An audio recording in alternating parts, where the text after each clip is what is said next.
C'est d'abord une question essentielle. Combien parmi vous parlent l'anglais et comprennent l'anglais? Levez la main, s'il vous plaît. Ah, beaucoup, c'est bien. Qui ne parle pas anglais? Ah, est-ce que vous pouvez vous grouper dans un coin, ceux qui ne parlent pas anglais? Parce que nous avons une traductrice, une formidable traductrice. Comme ça, on va gagner du temps. On va parler. Oui. Mettez-vous, non, franchement, mettez-vous devant parce qu'on va plutôt parler en anglais. Vous comprenez? Ah, ok, d'accord. Qu'est-ce qui comprend vraiment l'anglais? Voilà, mettez-vous au premier rang. Voilà. Ah oui, et pour Francesco aussi, vous allez chuchoter. Non. Non, mais tu comprends l'anglais. Il comprend l'anglais, mais il va parler en français. Donc, pour Francesco et parfois pour moi, qui parle l'anglais comme une vache espagnole. Donc, bon. Donc, so we start. So, thank you so much to be here today. It's a very important panel for us because I don't know if everybody knows. We have a very big European agenda on one hand, and we have also the honor to have Ira Sachs with us for US and to have news about what happens in US for the American filmmakers. If there is still freedom of creation, freedom of expression, what happens in Hollywood or maybe not Hollywood, today you will explain us. And for Europe, for those who know, there are many, many things that happens today and many decisions that will maybe change or not our destiny. We speak about the people, the filmmakers, the people who create movies in whole Europe.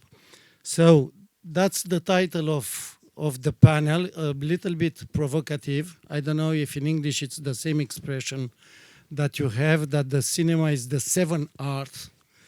And the question is, the cinema that has the chance and to be a noble art called art, if it's still an art or just a market.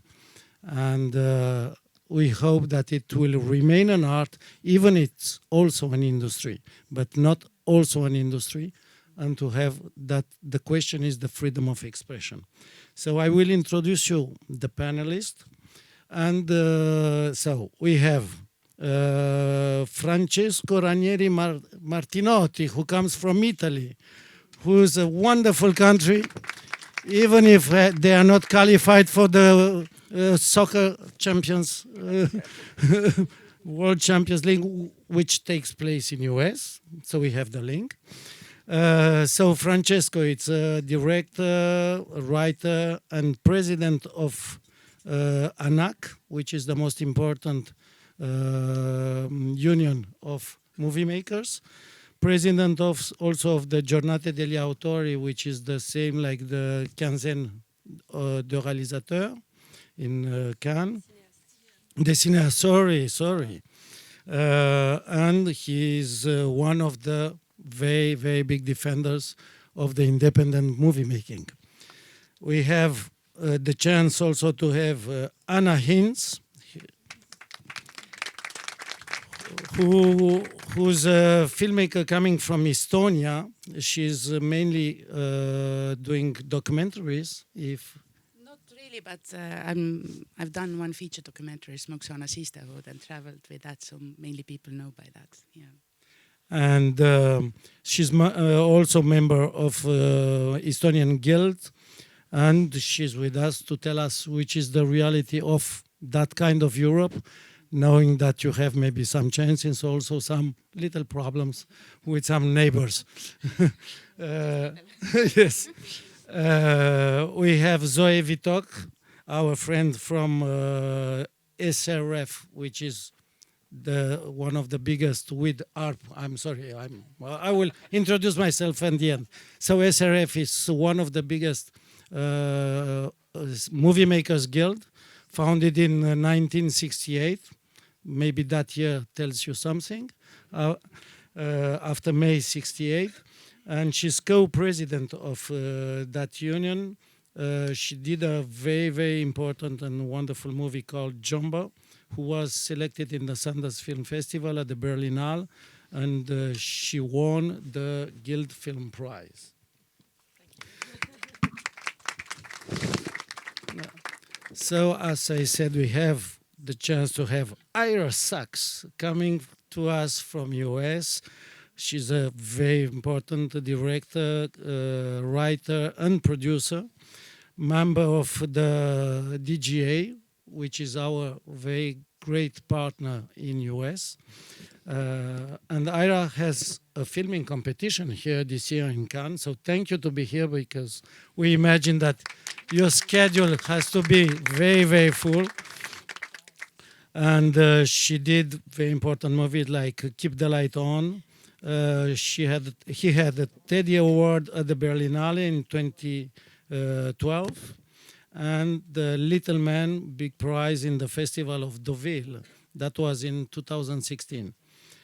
We have also the chance to, coming from the southeast of Europe, Athena Xenidou. She's also a writer, director, and producer, coming us from Cyprus, but also from Greece. Ex-president of the Cyprus Guild of the Filmmakers, and she directed almost documentary like Unwitnessed Memories, and you are directing today the Cyprus Film Days for Children and Youth. Oh, that's great. Thank you. And myself, Radu Mihaileanu, director, writer, and producer, and vice president of ARP, which is the other big union of filmmakers in France, founded by Claude Lelouch, who cannot be here today. He's very sorry, but he had a train to catch. Was founded by Claude Lelouch, Claude Berry, and Agnès Varda, and the most famous act of fight that we accomplished, I was very little kid that time, was the cultural exception, which defends us still today in Europe and everywhere, signed by 183 countries at the UNESCO. So I will give first the floor, as we are Europeans and we are so flattered you are here, first to Ira. Please tell us which is the reality in your country, of your point of view, for filmmakers. What about the freedom of expression? What about the influence of the streamers? The influence of the politicians today? Does it become, like it starts also in Europe, to become more and more ideological in terms of financing? Or are you completely free, or a bit free, to make the movies you dream to do? Right. Thank you for having me here. This works? Yeah. Okay. Closer to the mouth. Okay. That is like the biggest question I've ever been asked, to be honest, because there's so many ways to skin an onion, as we say in the U.S., so many different ways of looking at that. I mean, I'm also trying to figure out, do I come here as a pessimist or an optimist? And I think it's very significant. I can just share a few anecdotes, including I'm 60, so I've been working in film for 30 years. And I would say of my generation, 4% still make feature films. So I think the sustainability to create work that is cinema, let's say, and not product, in the film industry, in the feature film industry, is nearly impossible.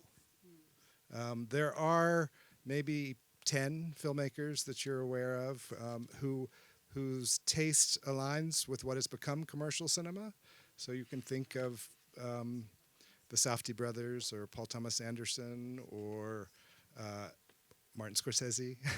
But each of those people has actually aligned with a movie star. So they have created an opportunity to make films based on something which is global, which is the nature of stardom and the value of the star. And so without Leo, there is no Marty, really. Without Michelle Williams, there's no Kelly Reichardt.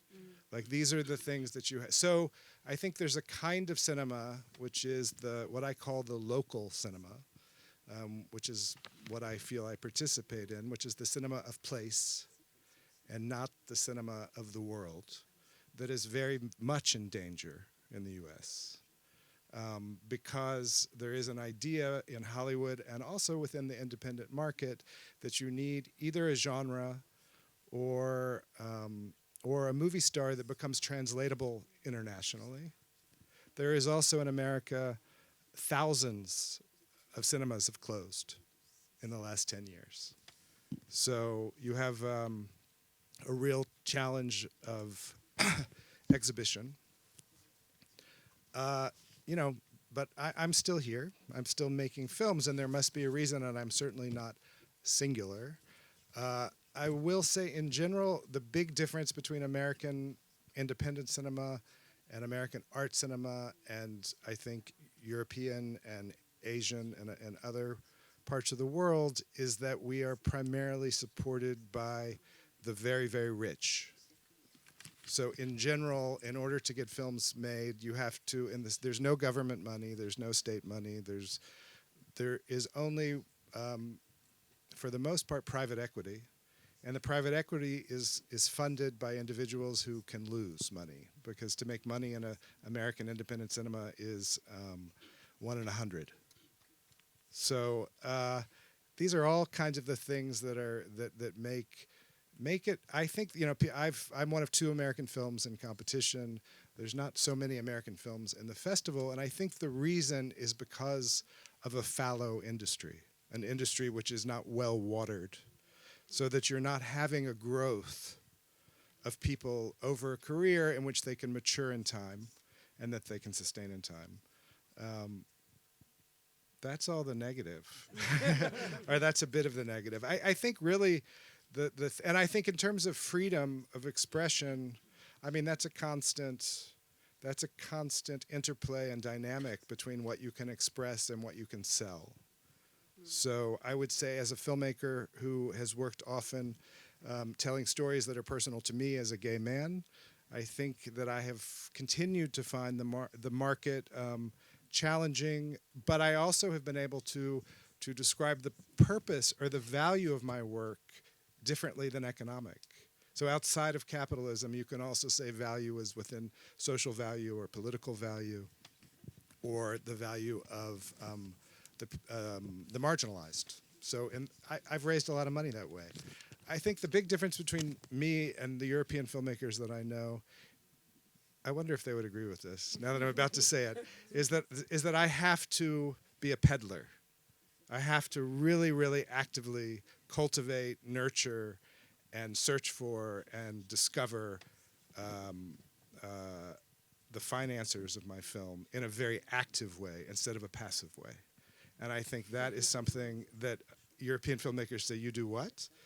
And when I come to Cannes, I often think of the play Death of a Salesman, because I feel I put on a suit much like Willy Loman in that play.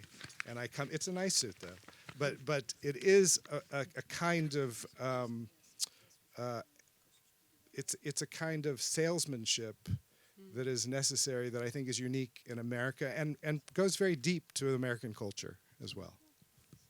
And do you choose between, if I understand, as you are also producer, you keep the rights, which is very unique in US? No, I don't keep the rights. And I'm a producer by action, not by title. I don't take the title of producer because people who give me money want that title. And I feel like that's fine. You can have that title. I've got enough titles. Okay. No, I don't keep the rights. I mean, Jarmusch is famously one of very few independent American filmmakers who does and has kept his rights. And tell us, everybody knows what happens today in the political field. Did you feel the pressure on the political field? We know the politics of actual government of US about LGBT, etc., the woke movement. So did you feel the heavy pressure in that field? Well, it's very dangerous to use the term the woke movement, I have to say. I have a really strong reaction because that is a term that is primarily used by the right. Really what that is people speaking up and talking about 1,000 years of oppression. So I think it's a dangerous thing when you start to use that term without any consciousness of how it's been exploited. I feel that of course you live in a culture in which you are trying to navigate your vulnerability as a human and as an expressive artist within the context of threats and danger. So how that is navigated, I think, is very personal, but it's certainly part of every day. But do you have difficulties now to exhibit your movies, to broadcast your movies, because all that pressure, or Well, did that change the last years? Yes, very much changed. I mean, it's a cultural and political nightmare in America. So of course it's changed. You know, you in so many ways that are hard to describe, but mostly because of a silencing and a sense that even here, you know, I said something at a festival in Europe. I can't remember where it was, and it was made as a headline about Trump, and I felt very frightened because your words can be used in our country in a way that we never expected. And do you think that that could change if we hope one day Trump goes away, or that's so deep that you'll spend generation to come back to something normal? Well, again, this is a very large question, but I think I think No, in terms of filmmakers. I mean, America's changed in ways that we can't possibly imagine, and has been so destructive. I mean, and just also our Supreme Court means that there's not much change for my generation, certainly, and I don't think for the next either. So, I mean, again, I thought I was saying there was a deliberation between optimism and pessimism, and I think I guess I will say, here's the optimistic thing, is there's a community of artists in New York City who are making movies and are talking about cinema and are discovering old and new films and who are comfortable within the possibility of radical. I think you have to be able, and so for me, I made a film here called The Man I Love, which is set in New York in the into the 1980s, downtown New York, which was a very radical community that wasn't actually looking, for the most part, for bourgeois success. I wonder how it relates to the Agnès Varda or Claude Lelouch, but by the way, Berry, you know, these are all people from a certain class in France, right? So I think in New York there was an artistic underclass, let's say. And for me, that class and those people are some of the most inspiring because they didn't have the possibility of making money, so they made art. And does American filmmakers, knowing this situation that we hope for short time, are they people, your colleagues, thinking to come to Europe, to be financed in Europe? There's a fantasy of that, but you know, it's the part of the challenge. I made 2 films here, but for very specific reasons, because I was actually working with, including my co-writer, primarily European people with European passports. So it is not simple to come here and take your money, which is maybe for the best. Thank you, Ira. So now I let you, Zoe, to speak a bit about our problems in Europe, and after I will talk about the area of the right, of the law. Or let me speak first, and after I will give you the floor. So let's go in the European problems. As you know, The Commission is thinking in this moment about Agora, about a lot, maybe changing the law. One of the subjects which concern us a lot is they try in a very slow but in very, how to say, intimate way. They don't say it frankly, but we know that it's one of their projects to change the perimeter of the law about the movie making and the audiovisual. Before, if everybody knows, we were in the Cultural Commission in Brussels. They moved cinema and audiovisual 12 years ago in the Market Commission. Even if we are protected by the exception, the cultural exception, saying that movie making and movie making and audiovisual are culture, so it's not, it's not submitted to the market laws. It's written. It's written by the Treaty of the Lisbon about 2 laws, so normally we are protected. But being moved in the Market Commission, slowly, slowly they want to push us to be just an industry and not at all anymore a cultural, in the cultural field.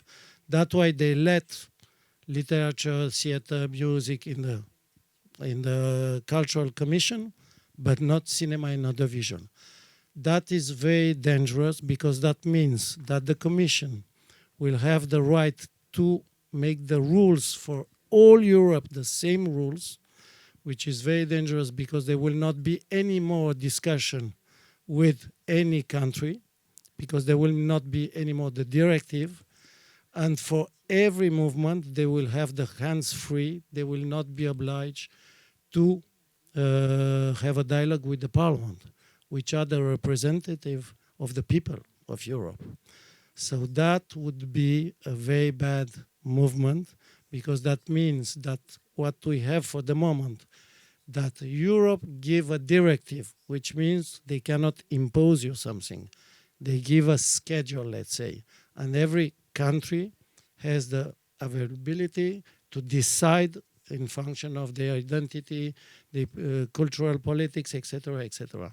If it becomes only the regulation of the Commission, also the culture and the movie making and the audiovisual could be a card with the negotiation with US, with China, saying, okay, we put very low the obligation of the American platforms, but you give us low taxes in US. Or you give us something better for agriculture, for anything.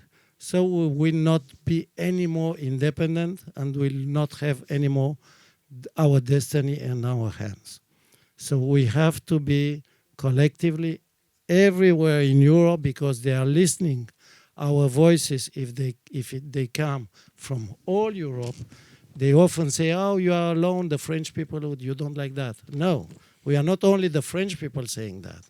We are coming from all Europe. That's why we are here from everywhere, to say we don't want to lose our destiny. We want to have our destiny in our hands. So that's my subject. Yeah, just to make sure, just to be clear, obviously we're talking about both the Agora EU and the budget, and how the funds will be redistributed to European producers and obviously artists, independent producers. So there's notion of what it means to be independent that is being discussed, and that is really important fight that we should win. Is that, you know, an independent producer means that we can have independent filmmakers ultimately in the end, and they should be local Europeans, you know, and not, you know, making sure that this stays all within European access and doesn't start going all over. And then there's what you were talking about, the AVMS directive, and how that affects like each country in terms of local investment into local creation. I think for me, like, right now, you were talking about an ideological war, and I think it's really important when we see all over the world the far right movement sort of gaining traction, that not only do we stay united against that kind of political move, but stay free as artists and independent. And I think that when the far right is, strangely it's interesting what happens in France, because strangely, like, the far right obsession for a long time was immigration, and suddenly in the last year, 2, 3 years, it's become media and culture, and why? Because they can suddenly control what we get to say, about our society and our collective. And I think if we start adding to that external pressure from, whether it's from, big IT media companies, Chinese companies, Russian companies, like, it becomes a mess. So the first thing is, like, making sure that everything stays European, and that European artists still get to talk about the European population. And yeah, if suddenly the AVMS directive, and the obligations lose traction, and we go from having to, the investment go from 20-25%, to 10%. Suddenly, what does that mean? What kind of stories are being told? And in terms of diversity, what do we lose? And I think it's really important to make sure that all kinds of stories get told. And I think that's where the European legislation is really strong, is making sure that all kinds of filmmakers can happen. And you were talking earlier about being active or passive, in terms of looking for funds. And I think what that does, all those regulations that protect independence and ultimately diversity and freedom of expression, is that it gives a more open terrain for new emergent creators to come, for a diverse kind of voices to exist, and different kind of filmmaking. I think that it's really beautiful to see what American independent filmmakers can make when they can make it, because it is made in a fashion of hustle, and which is privilege. Yeah, To be able to hustle exactly. means you have to know the people to hustle. Yeah, exactly. You're right. And that hustle gives a different kind of energy, And then the time that we, as European filmmakers, it's also it's a hustle too, but it's a different kind of hustle. You will have to go to many financiers and ultimately find one big one that will finance your film and believe in your idea. We're going to have to find 10, 15 different financiers that will put small amount of money into our films, and that's a different kind of hustle. But it also gives more power to the producer and the creator to ultimately, if someone within those financiers changes their mind, to say, well, sorry, but that's not what we discussed. So if you don't want in, you're out. We're suddenly losing 10% of our budget, not like 100% of our budget. And I think that is power, but you do need to be in the privileged position to have that kind of power. And so I think that that's really important, with the far right suddenly being interested in media and culture and wanting to concentrate and find the power, and buy the media companies, buy, all of those financiers, making sure that they stay as diverse, that are local, public audiovisual, TV station stays, strong and well financed, so that we have different avenues, and then we can keep that that kind of diverse sort of financing into our film to keep that power into our hands. Thank you, Zoe. I'll give now the floor to Anna. Please, can you tell us the specificity of filmmaking in your country, and also if you're worried about something happening in Brussels? Hello. So talking of Estonia, so I come from Estonia. Estonia is small, only 1.3 million people. And we really have the question of survival. We have this neighbor that we don't want to ever to come again to our home. And survival also, like, do we matter? And media program and support from Europe and being part of Europe has been essential. Our culture exists through that. And we have recently beautiful success stories, including my own documentary that nobody believed in the beginning in, but it ended up being the most successful Estonian film ever. Was sold to 33 territories, winning in Sundance and European Film Award and so on. And it was very local. It was like from my indigenous roots, and suddenly like Estonia was like, okay, we matter. They can travel, something very local can be super universal.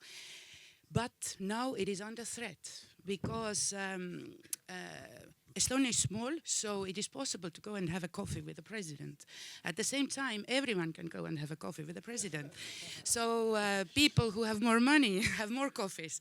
And right now, IT sector has really been lobbying, and they wanted to very smoothly sneak a change into the author's law that we, on good time, got our hold on to and started to fight against. That basically wanted to change the author's law, the whole author's law that would include every author for the benefit of IT, for games, and kind of get rid of this like annoying author, you know, and all this to basically have the change to change the product, as they said, to change films, to change compositions, everything. That would have meant that. So it was like, okay, where is then, what is independence? What is then the cinema? Basically, it was the threat to that. And we really now the fight is still going on. And you cannot put everything into the same box, and it's very difficult. It's more difficult than I could imagine when we have these talks to make people understand what is cinema, what is required. That you as an author tell, you know, that this is now my film, this is now my composition. You cannot just take and do whatever out of it, but this is what they want. So author is seen, on one hand, when I go to receptions and they're super proud, even the ET people, oh, this is this Anna, you know, me. Oh. But at the same time, they don't understand how this thing is born. So, and media is really also survival. The program has been survival not only because we have given, like every year, our budget is 7 million for all films, so it's small.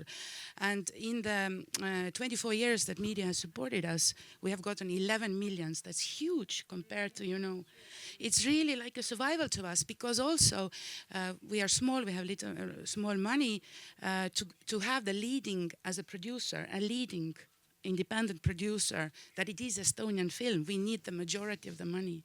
So all this is very, very important to us, and it includes support to cinema, to show cinema to us, because we have one theater monopoly.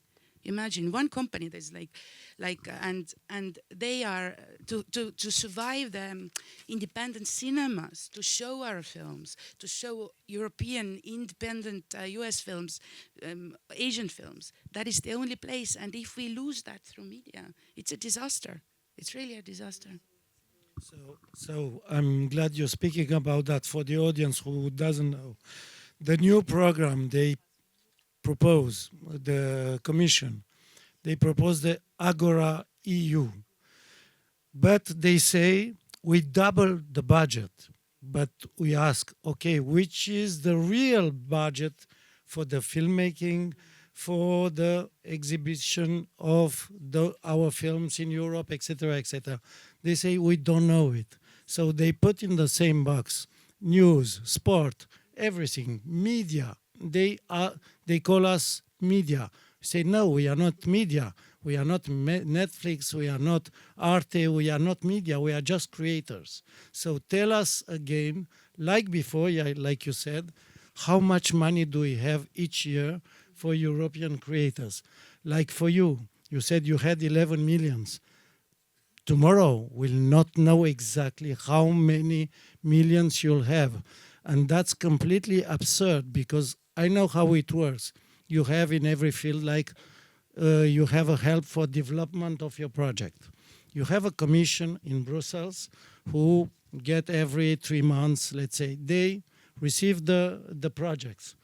They read the projects and they decide in function of the budget how much money they can allow to every project or to the selection. They will say, we don't know how much money we have for this session, for the year. We don't know how many projects we can help. So we don't know how much money there will be every year in Estonia. That's completely crazy. And another problem that was very well said yesterday by the Vice President of the Parliament, which is a very deep democratic problem. Verkonen says we cannot say a budget because we need flexibility. Like we are in a world with a lot of crises. Oh, thank you. We saw that. So we have to be flexible to have money to put. If there is a COVID crisis, we put money there. If we have the war in Ukraine, we have to react very quickly. And the Vice President of the Parliament was very funny. She said, but we resolved all those problems. We were flexible, but in a discussion between the Commission and the Parliament, which are the representative of the people of Europe, if they keep just for themselves the flexibility, means that they don't want anymore to have a dialogue with the Parliament, which is a big problem of democracy. They want to manage themselves alone any crisis, which is not democratic. That means that only bureaucrats will decide about our lives. So we have to fight a lot of that we need to have a exactly envelope for creation and the broadcasting of our, and what Zoe said for the definition of independence.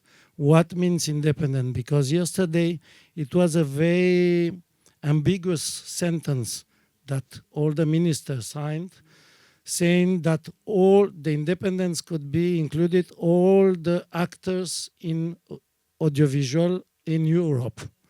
All the actors in audiovisual in Europe are also Amazon, Netflix. So those can have subsidies from Europe. It's completely absurd. So that's not independence. The definition of independence, which was yesterday in the media plan, was any link with a broadcaster, any link in kind of action, how you say, no, action capitalistic, sharing. So that's a very good definition still today. So why do they need to cut that and to help the very big and very powerful broadcaster? They don't need that. They are doing their movies, their shows without the help of Europe. Europe has to help independence and diversity. Yes. Diversity, because our richness, and we see our catalog, it's amazing. It's an amazing catalog, and we see, and we'll come later on the problem of AI. Our catalog is so big and so interesting. So that's why we are interesting. We are very interesting for OpenAI and all those guys. But we don't have to give them for free. Okay, that's another subject. I will give the floor to Athena, and after our champion of the world will be lead. So Athena, tell us what do you live your reality in Cyprus and Greece first, and after what do you think about all those programs in Brussels? Thank you, Radu, and thank you for inviting me. We've been on a long journey together, the group here, since 2023, when Declaration of Filmmakers first was conceived. And in just 2 years, we managed to get 24 signatures from European ministers of culture to support us, because without them, we cannot go to European Parliament, we cannot change laws, we cannot solidify laws. So we do have a voice, and I'm so glad. Speak louder, please. We do have a voice as creatives, as creators, as authors. And we have to keep that voice. And this is what it's about. These gatherings are very important so that we can then solidify it in action and legalize what we're talking about. That's, unfortunately, as creators, we also have to talk law, right? We're part lawyers. We've become part accountants and financiers because we have to understand that world. In order to survive, we become hustlers and peddlers and all of that. In order to be independent filmmakers, we have to walk that path, which is okay. It's not easy, but it's okay, and it keeps independent cinema alive. It keeps our voices and our languages and our cultures alive and vibrant. I come from Cyprus and Greece, but I'm also US, and One Foot was there, my film school, my training, a lot of work there, and One Foot in Europe. I learned from the best in the US, but I work with the best in Europe, and I see the richness of the combination of these two continents, and I can testify to it. And I wanted to continue. I believe in this bridge that independent cinema in the US can have with independent cinema in Europe. And we've shown, thanks to Radu, thanks to Zoé and Francesco, the alliance that we have made was from the beginning with the US, with the Directors Guild, with the Writers Guild of America. For me, this is essential going forward. They cannot stop us holding hands, okay? Now, Greece and Cyprus. Greece is 10 million. Cyprus is 1 million. We're small, and Cyprus is tiny, but it is still Europe. What does that mean? The advantage of a European country versus the US, which is non-existent, is selective funds, right? And now the incentives, which are cash rebate, tax incentives, and so forth. If we keep alive the selective funds and we manage to increase them as much as possible, and I'll give you numbers which are ridiculously low, but you'll get the idea. For like 20 years, Cyprus had a selective fund of 1.5 million, and we had a big victory dance. A couple of years ago, we raised it to 2.7. Okay, so we're not talking huge budget. What does that mean? A committee, a selective committee, will make sure that we have 5-6 feature films, about 15 short films, a couple of documentaries, and a couple of animation films being funded up to 40%. It still keeps the industry alive. Huh? Still keeps the voices alive. Now, the cash rebate, the tax incentives that are in place in the last 7 years, what does that mean? There's 27 million that are allocated to locals and internationals with content that is universal, that is international, that has an appeal internationally. That's basically their main concern. Okay, so they're not allowing locals to be part of it. They're allowing locals, they're allowing co-productions, international co-productions. So this is a growing landscape, which is great for locals, it's great for Europeans, it's great for Americans working with locals. So this is a great thing. The difference between Greece and Cyprus at this moment is that the film fund for the cash rebate and the tax incentive, in Cyprus, the broadcasters are not part of it. It's very clean. Okay, you go to Greece, there is a scheme where broadcasters with producers there can apply. It's more messy. There has been a huge backlash from independent producers who are saying you can't do that, because if you bring in the broadcasters, then it really becomes unfair for the smaller independent producers. So now what they did is kind of divide the two schemes. So one is for broadcasters, productions, and then there's another one for the independent producers in Greece. So there is a way to regulate, and independent producers have been very vocal about it in Greece to keep it as clean as possible as we have it in Cyprus. The numbers there are very different. It's close to 100 million in Greece. And that's why we have Chazelle coming in for Christopher Nolan, and many big filmmakers coming into. Charlie Kaufman, I think, is coming to Cyprus now. So It's growing exponentially, so that's the good news, because local producers benefit, and we co-produce with European and American producers. And the fund has just been raised in Greece, the selective fund, from 7 to 15.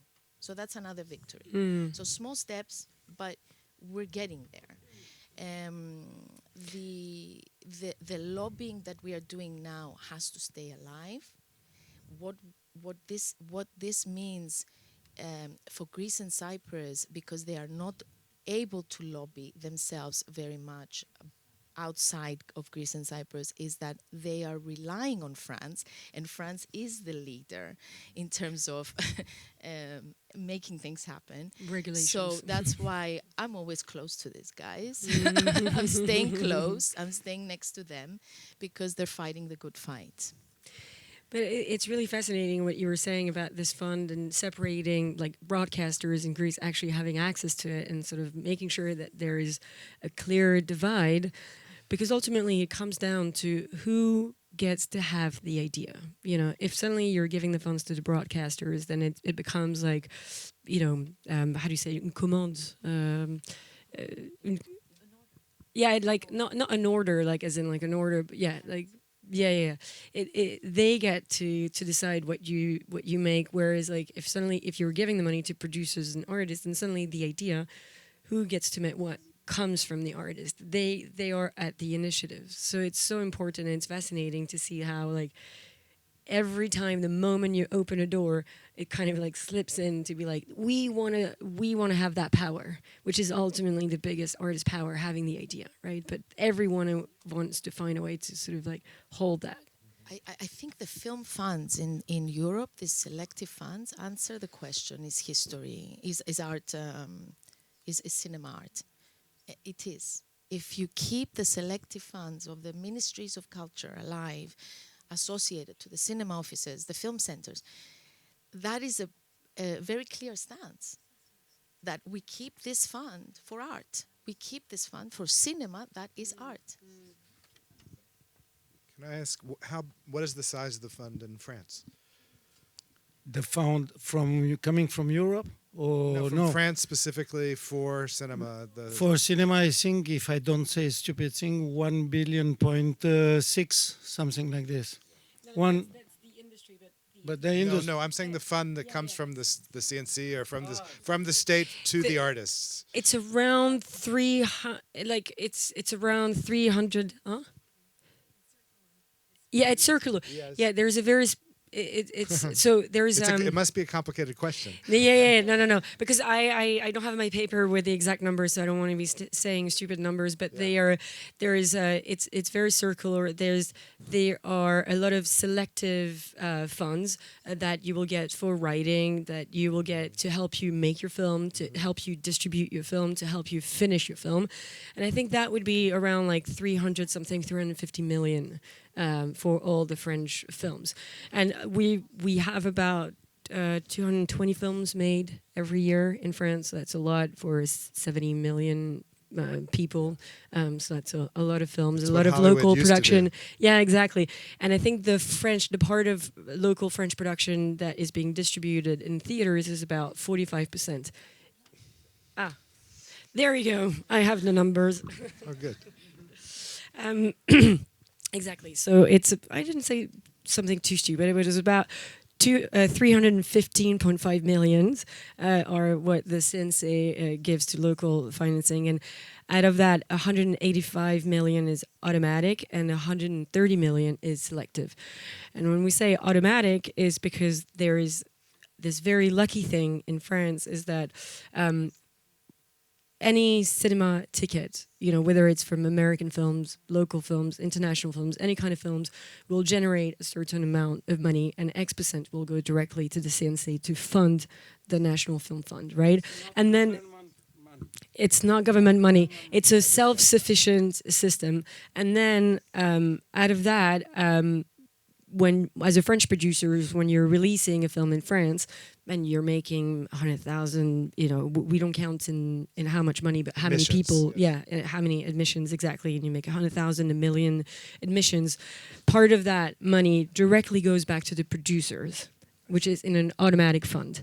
And that is what is like the sort of basis of independent producing in France and ultimately independent filmmaking, because producers actually have the money to fund the writing themselves. Can I ask one more question? Because this is the group that I could ask. I was in a conversation with a French producer who prophesized that the CNC would disappear within a decade or 2 decades. Do you? What is your thought on That's that? one of the wish of one extreme right party in France. If they win the elections in 1 year, the presidential election, that's one of their projects.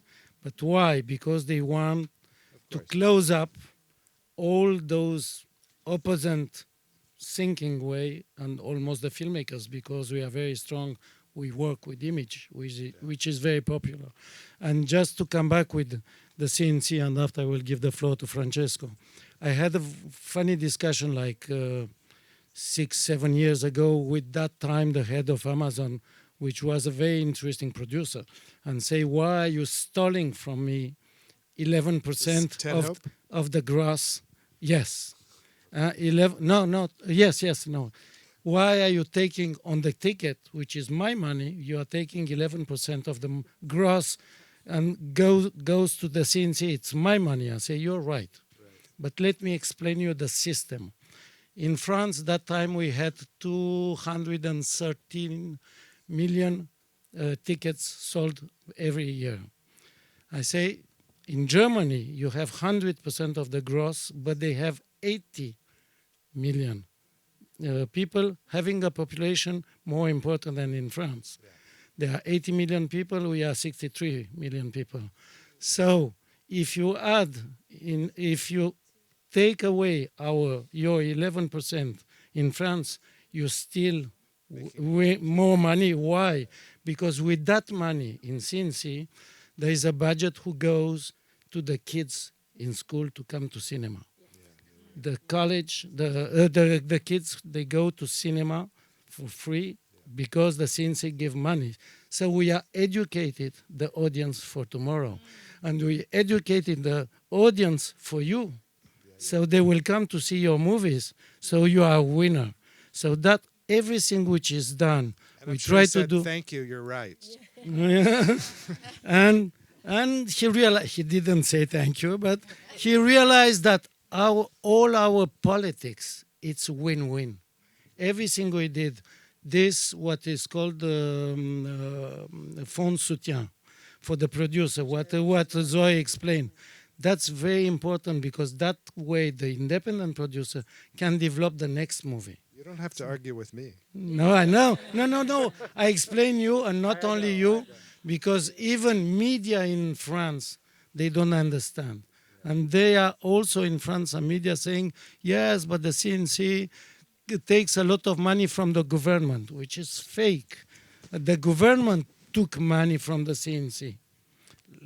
Okay, I just reacting on that, and sorry, Francesco, but like, because I wonder what's your impression, because I'm sure you have a community of filmmakers, younger filmmakers that are emerging, in terms of, because I think the fonds soutien, we were talking the independence of producers, the fact that they can pay a director or writer to write from the very beginning, and protect the writer in this very delicate stage, which is research, finding the idea, we find it quite exceptional. And, myself working with the US, I find it hard to be paid to write, and to be protected at that stage. Is that something that you feel, is like in terms of writing spec or? Yeah. I think it's hard maybe to imagine how unsustainable it is for a young filmmaker in the US. It's not possible. That's the thing. So for example, graduate school, NYU, legendary Scorsese, Spike Lee, a lot of people went there. Right now, if I've taught there many times, and you basically sense that anyone who's going to graduate there, who's going to actually have a successful career, needs to go back to their country to do so. If not, they need to work in series or teach. Yeah. But there's just not So I don't know what a young person's fantasy is, because it would be based on so few examples. Thank you. So, Je peux parler Francesco, je peux parler en français. you Tu will speak m'autorises French and let our ok. translator translate. Oui, alors, alors je voudrais parler du grand vol, parce qu'on n'a pas parlé de ça. Le grand vol, c'est l'intelligence artificielle. I want to talk about what I call the great theft, which is AI. Parce que chaque fois qu'il arrive des innovations technologiques ou des choses qui changent un peu les systèmes, les premiers à être volés sont les auteurs. Because every time there's a technological disruption, the first ones who get stolen are the authors. Nous avons vécu en Italie ça à l'époque de Berlusconi, quand ils ont privatisé les télévisions. Et Berlusconi et les télé privées privatisées, ils ont acheté des producteurs qui avaient besoin d'argent et qui étaient un peu faibles. Ils ont vendu les catalogues. We lived through that in Italy in the Berlusconi years, when they made the TV station private and they bought the producers, those who needed money. Pour petites sous, oui, une petite pourboire pour chaque film. Et sur les télévisions privées, chaque jour, il était montré 1000 films par jour par toutes les télévisions. Parce qu'il faisait totalement les programmes, c'était seulement des cinémas, des films. So for a few bucks, you know, on each private TV station, they would show 1,000 films a day. Et les salles, ils ont fermé. Plusieurs des salles plusieurs. La plus grande quantité, plus de 60% des salles a été fermée dans ces périodes. Ils ont détruit ces systèmes parce qu'il n'y avait pas de règles. And 60% of the movie theaters closed down because there were no rules to try to regulate that. Et surtout, Berlusconi, il a gagné beaucoup d'argent. Et après, il a changé les lois parce qu'il a fondé son parti et il est entré au Parlement. Et il a fait seulement des lois pour soi-même et pour aider encore plus ces chaînes télé. And then Berlusconi made a lot of money, so he changed the laws, he founded his own party, and he created all them to support his own party. Et ça, je dis que l'Italie, c'est toujours un mauvais exemple pour le monde, parce que maintenant, il est en train de passer la même chose avec l'intelligence artificielle. And I'm afraid that Italy showed the wrong example to the rest of the world, because now it's the same thing that is happening with AI.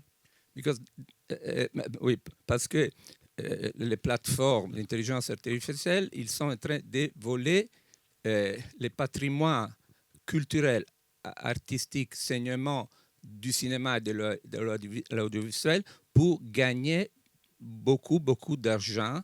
Et quand ils auraient fait ça, ils vont changer les lois du marché, après peut-être les lois de chaque pays.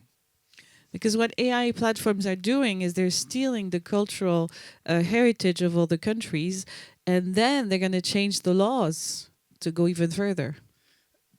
Parce que nous avons un grand patrimoine, nous sommes une force créative énorme, mais nous sommes très faibles. Because we have a great cultural heritage, we have a very strong creative force, but we remain weak in front of all that. Et c'est, comme on dit en Italie, il a dit voler les caleca aux enfants, non, voler la nourriture. Non, les bonbons. Ah oui, les bonbons aux enfants. Ils sont en train de voler notre bonbon, c'est-à-dire qu'on n'est pas organisé à se défendre quand il arrive ces nouveaux changements technologiques. So my image is that they're stealing the candy from us because we're not organized to fight against those new technologies. We don't know how to defend ourselves. Je dis ça parce qu'il faut vraiment qu'on prenne conscience de ça et on fait des batailles unitaires, tous les auteurs du monde, entier pour se défendre de ça, parce que vraiment, c'est un vol barbare du patrimoine culturel, de notre vie, de notre, comment on dit, pain, parce que ça, c'est notre pain, c'est notre nourriture. And we have to be aware of that, and we really have to unite in the fight against this barbarous theft of our bread. It is our bread, really, our cultural heritage. Après j'arrête parce que je sais on est en retard, mais on a parlé de ça plusieurs fois dans les festivals à Venise, à Berlin et aussi à Cannes. Et Athènes. Et Athènes. Et Athènes. Il faut mettre et s'imposer que les pays et surtout l'Europe, il va mettre des règles fortes parce que l'AI Act, ce n'est pas encore trop fort et il faut se battre pour renforcer l'AI Act parce que c'est comme on le dit toujours, c'est une métaphore qu'on utilise avec Radu, quand ils ont inventé les moteurs à combustion et les voitures ont substitué les chevaux et il y avait le bordel dans les rues. Non, tout le monde passait au carrefour sans respecter, il n'y avait pas de trottoirs, etc. Et à un certain moment, il y avait des morts. Et ils ont appris, ils ont compris qu'ils devaient mettre des règles. Ils ont inventé le code de la rue. Alors, il faut pas inventer, mais il faut imposer un code de l'IA et se battre contre ces vols énormes. Okay, so we need to hope for stronger rules in the EU. I know we have the AI Act, but we have to make it stronger and more stringent. I'm going to give you a metaphor. When the thermal combustion engine was invented, it was a complete chaos because, of course, it replaced all the carriages and there were some deaths. And after that, people created the driving code and the driving rules. So we have to do the same thing with the AI. Okay, thank you, Francesco. I will add something just before giving the floor to Emma Rafovic, who reached us just 2 minutes. You are very right to remember the Italian experience under Berlusconi for another reason. We compared that period, that was in the 80s, that period between Italy and France. France did immediately the rules with the Jacques Lang, and gave the rules to the television, what we call the free television that time. And that saved something very important in France and not in Italy. We kept a value for the movies. Our movies had a value. Nobody could come telling us, I give you two euros for your movie. No, my movie has a high value. In Italy, buying 1,000 movies for 2 euros, the movies had no values anymore. And that was very difficult afterward to produce a movie. Because when you went in RAI, in other broadcaster, they say, no, your movie, it's 2 euro because I bought it for 2 euro. So I cannot give you more. So it was impossible to produce. So in 6 months, all the big filmmakers from Italy, which was one of the most important filmmaking country in the world, they crashed and they came to France. I was for 8 years assistant of Marco Ferreri. Marco Ferreri did movie that time only produced and financed by France. And that's what we are living now with AI means that our movies, the values of our movies and everything, it's zero because they don't pay one pence, $1. So that's very important to tell them, no, we have a value. Our work, it's a value like any product in the world. So we have to go on that way, on the commercial way, international commercial ways, saying everything which is produced and belongs to somebody has a value. So you have to pay the value if you need to construct something. And the example of the car was also that when they invented the car, they didn't install the leather, the wood, they bought it to build the car. So why they don't buy our works to make work the machine? And just about AI, I just want to say something about what is currently happening in France around AI, because I do think that it cannot, although Europe has to be, or in America, Europe has to be the one that makes sure through the AI Act that it's strong, but we can be each individually in our country at the initiative and strong thinkers that can then move back up to Europe for them to have a strong AI Act. And so what is happening in France right now is that there was a law proposal in the Senate that was just unanimously voted and then passed on to the Parliament, and that's another pair of hands, But what it was voted, and it's a really interesting concept, is that in the fight with the big IT companies, is that clearly they're using our work and our thoughts and and what we created, but instead of asking us individually, artists, creators, to prove that they stole from us, it's called a reversal of proof. The big IT companies are going to be the ones, should be the ones to prove that they're not stealing from us. And if they cannot prove that, which is a really hard thing to prove, then they have to pay, ultimately. And so now it's up to the Parliament to take on that law and, vote it. And I think that's a really interesting concept that France can be at the initiative of and make sure it's sort of it moves up to Europe, and we can all be bearers of that, in our own countries. So I'll give the floor to Emma. Thank you to be here. And afterward, there will be Q&A with the room. So Emma, please.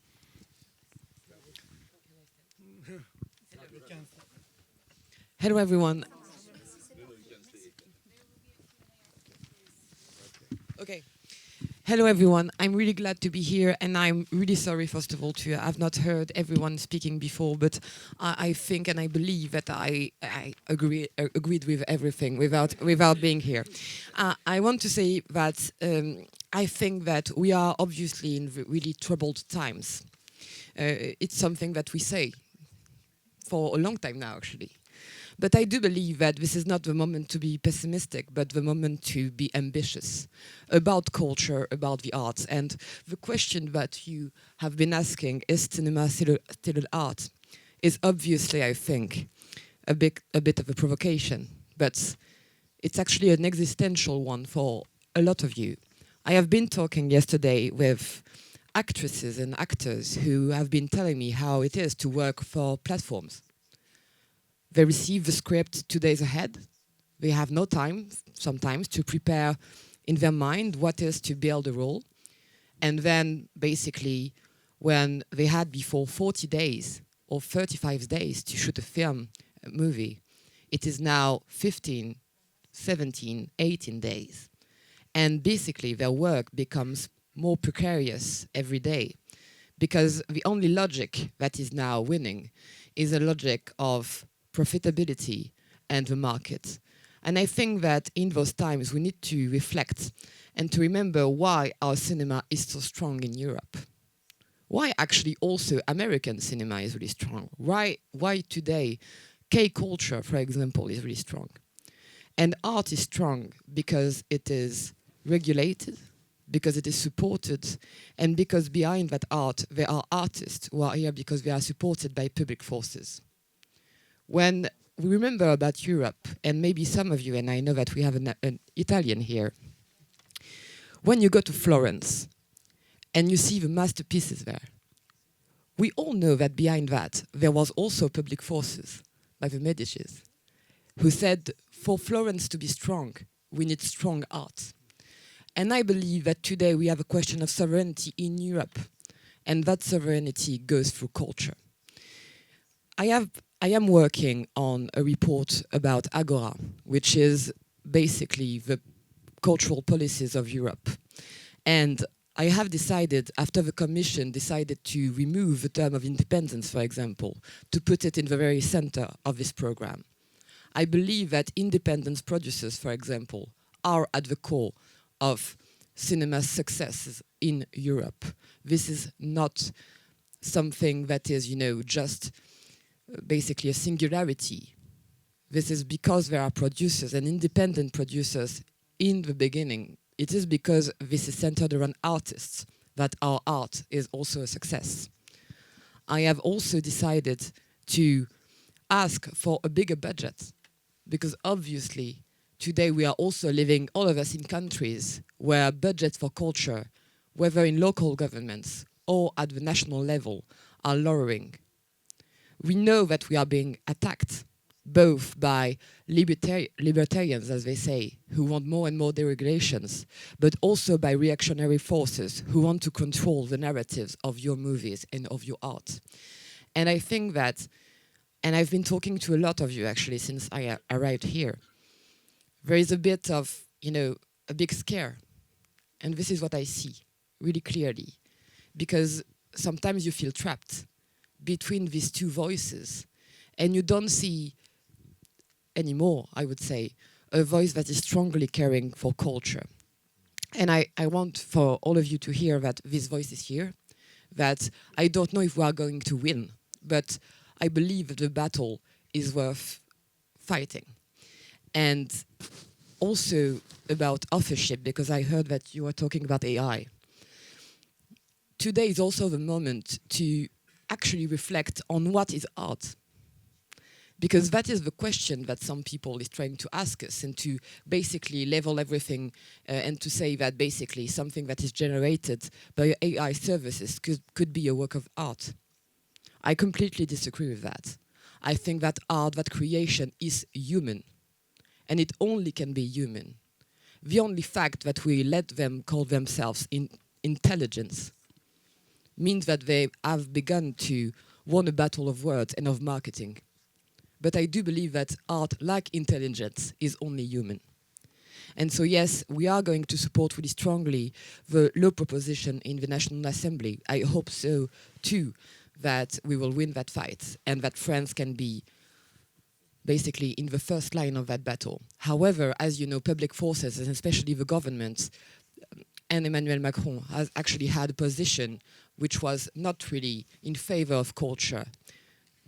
But they have fallen, I think, in trap. And we need to make sure that France doesn't fall into that trap, which is to say that innovation is something that is so a greatest goal that it has to be led even when it's, to against culture and against authors' rights. But I think that they are being misled and that we need to win over them. Then I will talk about AVMS directive, because I think this is also a big fight that is coming. And I think that it is really important also to support culture and to support the arts in Europe. Cinema is the strongest cultural industry in Europe today because it is well regulated. When I am talking to the music industry, to the book industry, they are all looking at the AVMS directive and now are saying, we want our own. We want our own to, be in a balance with Spotify. We want our own because we see that Amazon is killing the book industry. And so I think that this would be the greatest mistake to, weaken this directive, this so important directive, when actually everyone sees that this is the best solution that we have to protect our cultural industries in Europe. And last of all, because I think that it is also sometimes a really political question of words. What words are we choosing to use? I think that we need to talk about culture, not just creative industries. We need to talk about culture. We need to make sure that cinema is an art, even when it is organized at the Commission level and in the European level. I know that the app has been really present to ask that cinema should be treated as a cultural industry and not just as an industry like the automobiles or others. And I think that they are really right about that. So in the Agora program, I have also decided to have a really cultural approach around all arts, including cinema, music, and the books. And of course, even though maybe in the administration, things can be not in the same direction as others, I think that it's really important to say that we have a vision for European culture and that cinema should be treated also in a bigger scale and in a bigger landscape, but with also the books, with music, with theater, with a lot of things. And I want also to thank you, because as you know, we are not a lot of us involved for culture at a European level or even at a national level. But we are getting stronger because your pressure is getting stronger. I have seen chiefs of political parties in Cannes these last days. And I think that this is because you have actually used your voices in the last months. And so I will urge you to continue to do so, because as I say often, I think that Netflix and the big tech companies are knocking on my door more often than you do. And so please don't hesitate to knock on my door, because I think that it makes us all feel good and better together. Thank you so much. Thank you. Thank you, Emma. So just before, we are 100% with you, and thank you to be 1000% with us. And just before giving the voice to the floor and the mic to the floor, yesterday Tarek, the Egyptian-Swedish director, said something which made me so. He said there is a big difference between the platforms and the independent movie making. The platforms, their only goal is to dominate the market. How many people are having the 200 million, 300 million? They want to dominate the planet. The movie making, the independent movie making, we just want to express ourselves from our local places and to have a link with the citizen. That's all. We don't want to dominate with our thoughts. And the question is, what about if one day those platforms who are less and less different and diverse, they become ideological? So that's the big danger. If one day we have only 3 platforms or 2 platforms broadcasting everywhere in the world, and they have ideological movie makings or products, as they call it. So that's a big question of democracy. So and you know, Radu, I think that there is already an ideology in the way they are basically leading things. And you know, we are living in such a world where liberal economy is like the only doxa, basically. Then we don't even think anymore that this is also an ideology. And, you know, this is political, this is choices. And when we talk about cultural exception, this is not a slogan, you know, this is really concrete. And this is both support, help, public support, but this is also regulation. And the regulation, I think, needs also to evolve, to become stronger, not to be simplified and deregulated as some people think. For example, I think that we need to work on concentration now. Of course. I have been meeting with UGC cinemas, and I'm really worried, to be honest, because I think that today, especially in France, and I see the cinema here, we see a concentration, a big concentration, and I feel like when I'm talking to professionals, they are feeling a bit trapped between, if I'm being really vulgar, between Netflix and Bolloré. And I feel like this is obviously, I'm not asking people who are feeling in this trap to speak, you know, louder than politicians do. This is why I'm actually trying to shout, so then you can speak maybe a bit. Thank you. So, who wants to ask questions or to express something?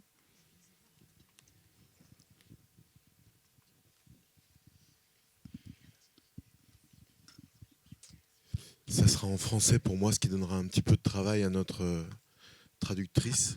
Merci. Je suis Guillaume Bachy, je suis le président de l'AFCAE, l'Association française des cinémas d'art et d'essai, et le vice-président de la CICAE, la Confédération internationale des cinémas d'art et d'essai.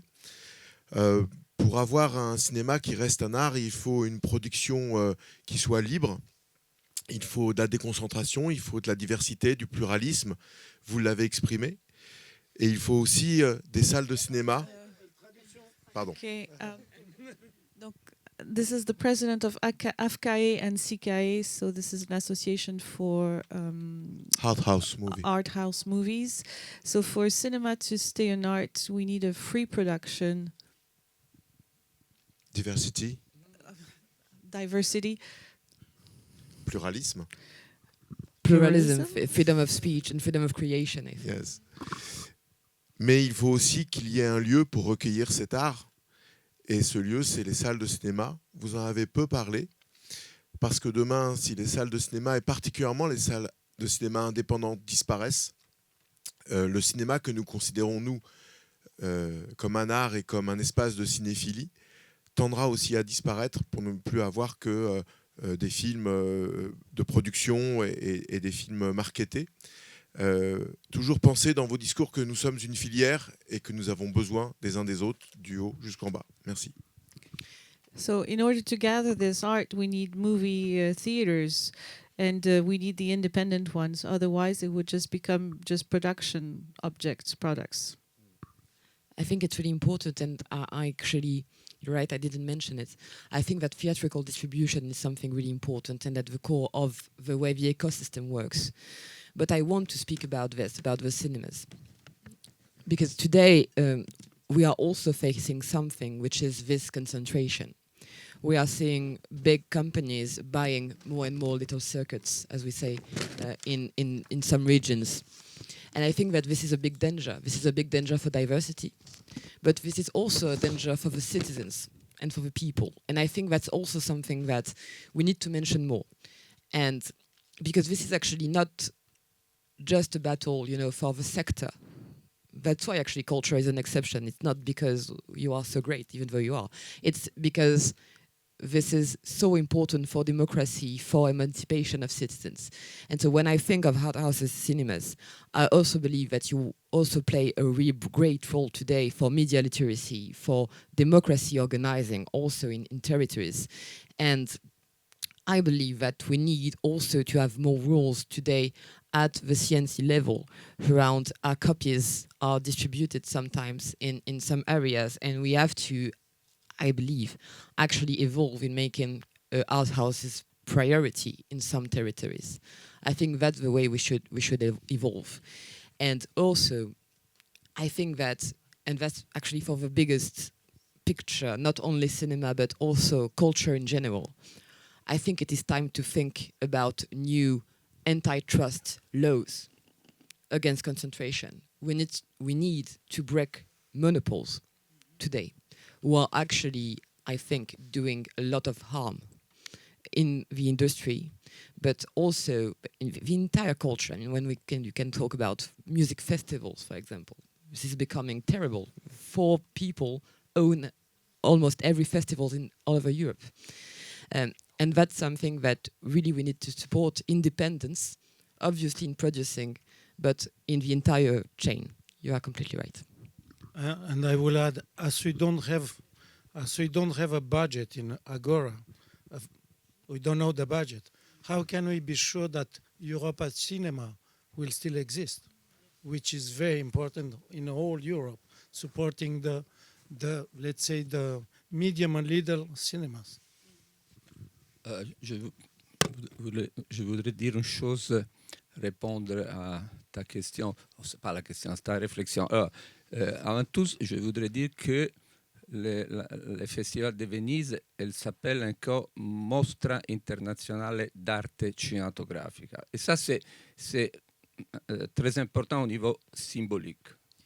So I wanted to say one thing to answer your question. The festival, the Venice Festival, is still called the Mostra, the international showing of cinema production, of arts. Of art. Mais il y a le risque, que c'est plus qu'un risque, que les sponsors des festivals, ils deviennent plus importants, ils vont conduire le festival. Si on regarde ici, nous avons la marque d'une banque, non? Et parce qu'ils sont devenus trop importants pour gérer le festival, les sponsors. Et naturellement, les sponsors demandent quelque chose arrière, non? But the risk that we are facing is that the sponsors of the festival are going to take a big part in the game, and they're going to lead the choice of the festival. Look at our little badge. We have a bank as a sponsor. So if they sponsor, they're going to ask for something back. Et pour ça, on doit aussi faire une autre bataille pour éviter que les festivals, la mostra internazionale d'arte cinématographica, mais la même chose à Cannes, c'est moins évident parce que dans les noms, il n'y a pas les mots art, ne devient pas la mostra internationale de l'industrie cinématographique. So we're going to have to start another battle to avoid that the name, the Mostra International of the cinematographic art, doesn't become the Mostra International of the cinema industry. Pour cela, petite chose, l'association dont je suis président, qui s'appelle ANAC, il a créé un prix qui s'appelle prix Carlo Lizzani. Carlo Lizzani a été le directeur, c'était le premier auteur qu'il a dirigé un grand festival, c'est-à-dire la Mostra, Carlo Lizzani. So, for example, in my association, which is called ANAC, we have a prize which is called the prize Carlo Lizzani, and Carlo Lizzani was the first author. We didn't, no, we don't, vous avez traduit que nous avons, non, on a créé un prix qui est décerné à Venise pendant la Mostra, que c'est un prix parallèle, que c'est le prix Carlo Lizzani à l'exploitant des salles plus courageux, plus audacieux. Et ça, on l'a fait parce que les festivals s'occupent de la production, ils donnent prix à la production, ils donnent des prix à l'écriture, aux acteurs, mais jamais ils ont donné un prix à l'exploitant des salles qui vont montrer les films des festivals dans des réseaux. Et ça, je vous dis, on a essayé de faire ça, mais on n'est pas entré officiellement, on est un prix parallèle, mais quand on va demander à la Mostra de faire la remise des prix dans la grande salle, il a toujours des problèmes. Il dit ce n'est pas possible. So what I want to say is that we created this prize and we decided to give it to the exhibitor that is the most courageous and who chooses to show the most ambitious films in the movie theaters. And when we asked the Mostra to have a side event, to mention it in the award winning ceremony, they don't want to. Et nous sommes arrivés à la 11e édition et on a commencé à donner des prix aussi pour les salles étrangères. Et on a donné un prix il y a 2 ans à le cinéma à la Clé de Paris.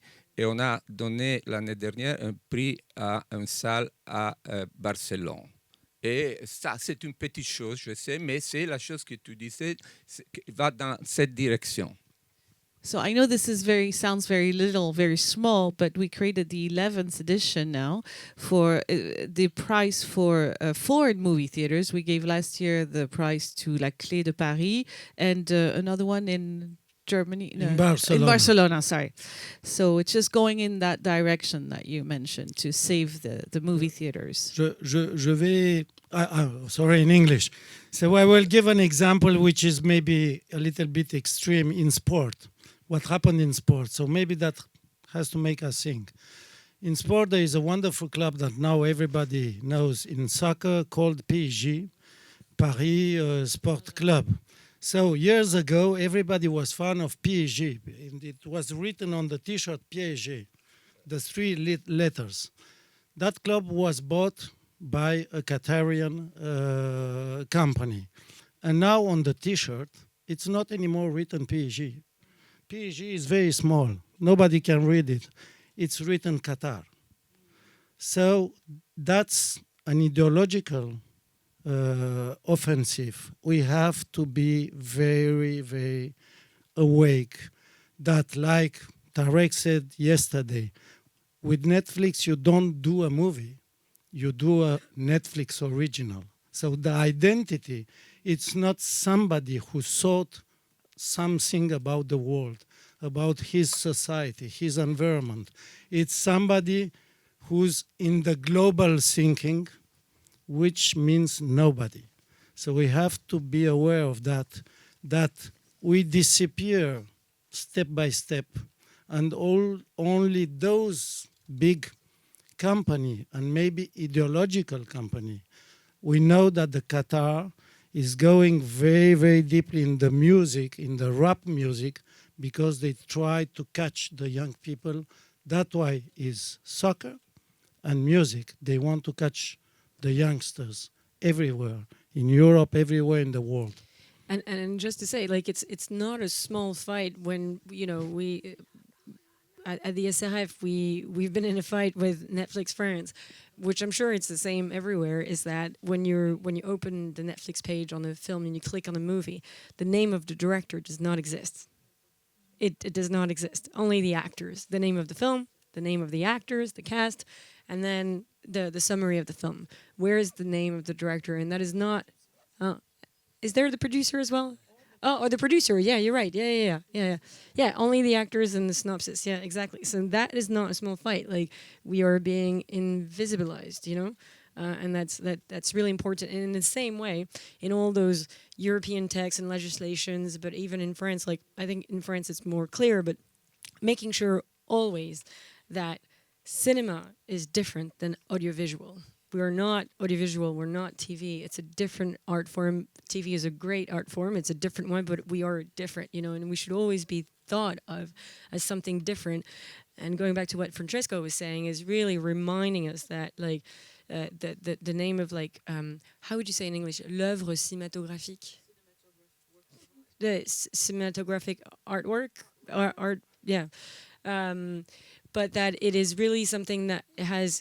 It's a different kind of distribution, you know, of cinema, and you know, it starts with theatrical distribution, and it changes its entire life, you know. Whereas, you know, if you're making audiovisual, you're going to be distributed directly, you know, on a streamer or on TV station, and that changes how you make your film. The fact that we open in a theater, and that is our first, you know, contact with a spectator, changes our entire way of production. And it's just important to remind it semantically. That's all I'm saying.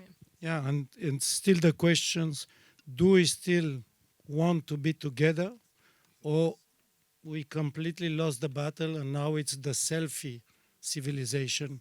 We are alone, and the landscape is us. So Anna, do you want to add something after all those discussions? I think it's really deeply connected to really the value system deep down, like how we talk and think about art, what it is, and just thinking about it, it's something that I would like to take back to Estonia, to our ministries, to our guilds, and to pay attention to that, and not let, even in a small country like Estonia, to keep the fight and to keep the narrative, because it's really the question of survival, and it's really the question of survival when we unite. Otherwise, we don't fight it, we don't win it. But together, we can. We have to. We have to keep on fighting. Hi. Just one thought that I've just had. Thank you, Emma, for being here, and. It's really nice to hear you speak and understand the notion so well and the existential problem so well. Couple of points. One is, every time as the president of the Directors Guild and all the lobbying that we've been doing the last few years for cinema, every time we go to parliament, let's say Cyprus or Greece, because that's where I work, that's where I live, it's always at the parliamental level of a European country that media takes over, that media companies, that the audiovisual sector takes over, whether you're talking residuals for authors, whether you're talking regulation of fees or hours, like guild work, right? So for us to have you and to have that post on a European level is substantial, and it's crucial for our survival, because we find a door locked, you know, even though we've done the work, we've done the legwork, we got there, we have a proposal, we have a Minister of Culture that supports us, and we get cut because their big interests are elsewhere. So I'm really happy that we're here. The second thought was that Cyprus has the European presidency in 2027. So I would say it would be nice if we can lobby this. We create an event, we can talk to, the Minister of Culture, with Emma, with Radu. We saw her yesterday, we already told her that we're going to meet, so that would be an amazing reason to meet and organize a meeting in Cyprus on this. Ira, I would love you to make the conclusion, but also from your very personal perspective, everything you hear here, and to tell us if there is a community in US, Yes. in New York, that it's likable, our community, European community, ready to fight to keep those rights. Yeah, I mean, I'm also here as an audience and as someone listening to how these conversations are happening in Europe. I will say I'm here as a member and representative of the Directors Guild of America, the DGA. I'm also part of the Writers Guild, so the WGA. And I would say for the most part, that is where these conversations are happening, and that is where you find real voices that are stepping forward to try to mediate and legislate on behalf of the artist. This question of disappearance, I always think about wine. There was a movie here, I was actually at the premiere maybe 20 years ago called Mondovino, and it was a film about the nature of terroir and the earth as opposed to the nature of the global and the capitalist. And particularly I remember thinking of Gallo wine, and you never know who makes Gallo wine. Which is a large company. I don't know if it's the grape disappears, and the person who grows the grape and the person who picks the grape, everyone disappears but Gallo. And I think this question of disappearance is one, particularly around exhibition, which is really crucial. I hadn't thought about this idea of quite what it means when there's only a few companies running all the exhibition spaces. So it's such a meaningful one. I guess there is a festival here, right? There's a festival. That means a celebration that still exists. Sometimes you have a day and you feel like we're all on the tip of the Titanic and it's going down, and other days you feel like we are also here celebrating individual voices, collective voices, art and possibility. So hopefully that's what we leave thinking about. Yes. One thought that came that we have forest wars also in Estonia, and it's very similar. I see parallels, the big companies and the monopoles who want to cut down diversity and be everyone like one box. So like we are fighting for the nature preserves, and it's very similar. We have to have our culture preserves. Yes. Similarly. No more question in the room. The last one. One last question. Wait.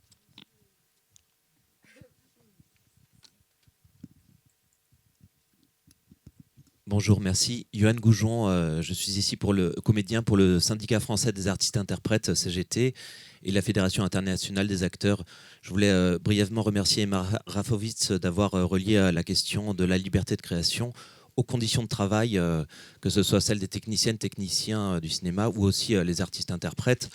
Et je ne peux pas m'empêcher, même si on parle de régulation, d'évoquer aussi la question du contenu des œuvres et notamment la nature des rôles qui sont attribués aux artistes-interprètes, dont on sait qu'il peut y avoir parfois un racisme systémique et aussi une place attribuée à la question des femmes pour lesquelles il y a des répercussions dans leur rôle, dans leur travail. Et d'ailleurs, puisqu'on parle aussi du contenu... Traduction. Pardon, oui. So I'm Johan, I'm representing the Union of Actors, Authors. I would like to thank Emma Rafowitz for being here, and I would like to mention the content of some works of art in the roles that are given to actors. We could see the systemic racism, and the role of women is not always depicted in the proper way.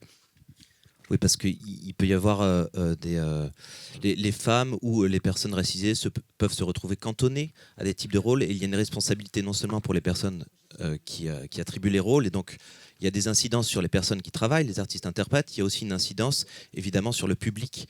Et oui, et cette Elle ne peut pas retenir tout ça. Ah, pardon. Et il y a une projection qui commence dans 3 minutes. D'accord, allez-y. Merci beaucoup à tout le monde. Thank you very much to everybody. It was a great panel. Thank you so much. Thank you.